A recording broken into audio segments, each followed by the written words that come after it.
न्यायालयाने न्याय देऊनही जमीन ताब्यात न मिळाल्याने अपंग महिलेचा महागाव प्रशासनाच्या उंबरठ्यावर येरझारा।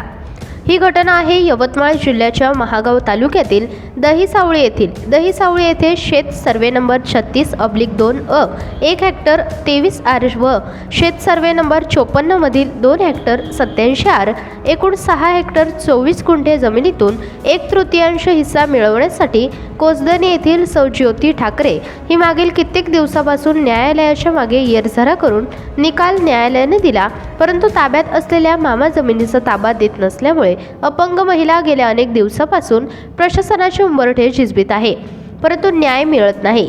त्यामुळे यवतमाळ भारतीय जनता पार्टीचे माजी जिल्हाध्यक्ष तथा यवतमाळ जिल्हा समन्वयक नितीनजी भुतडा व सामाजिक कार्यकर्ते गोविंद खंडेलवाल, सेवानिवृत्त तलाठी व भारतीय जनता पार्टीचे नवनियुक्त कार्यकर्ता यांनी सहकार्य करून प्रशासनाला धारेवर धरले व तसा अहवाल उपविभागीय महसूल अधिकारी उमरखेड श्री SP मुळे साहेब यांनी दिनांक 12/8/2024 रोजी पत्रव्यवहार संबंधित विभागाला केला आहे।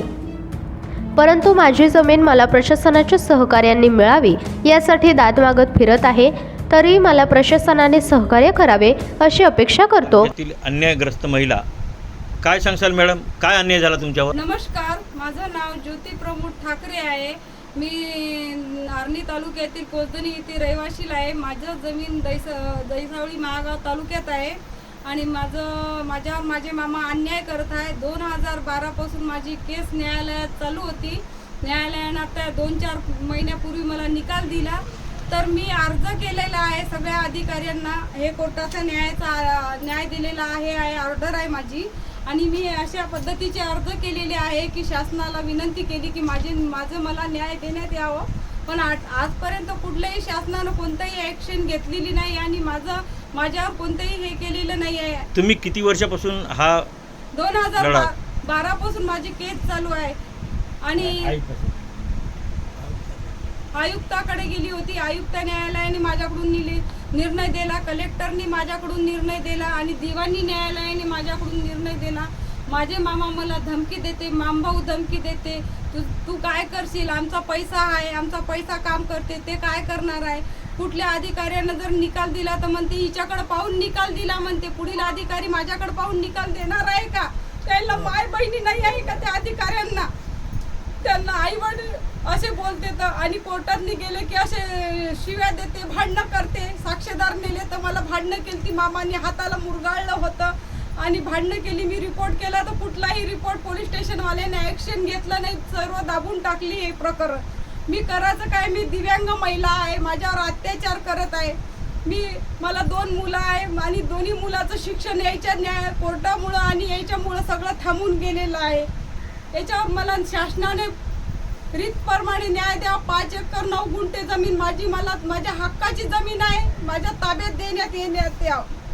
वयाच्या 7 दिवसाची असताना माझी आई वारली आणि त्या वाद चालू होता, त्यांच्या घरगुती वाद चालू होता। त्यावेळेसच माझ्या आजोबानं म्हणलं होतं की माझ्या मुलीला मुलीचा हक्क द्यायचा आहे, पण माझ्या मामा लोकांनी काही भानगड केली, आम्हाला काहीही माहीत नाही, माझ्या वडिलाला माहीत नाही।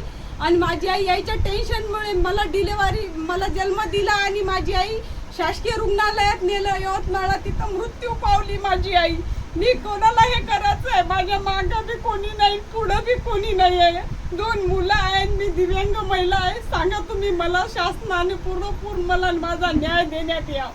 मला ही शासनाला आग्रहाची विनंती आहे। मी कंटाळून गेली, या शासनाचा दरवाजा ढकलतो, त्या शासनाचा दरवाजा ढकलतो, पण कुठलाही शासन मला प्रतिसाद द्यायला लागलेला नाही आहे।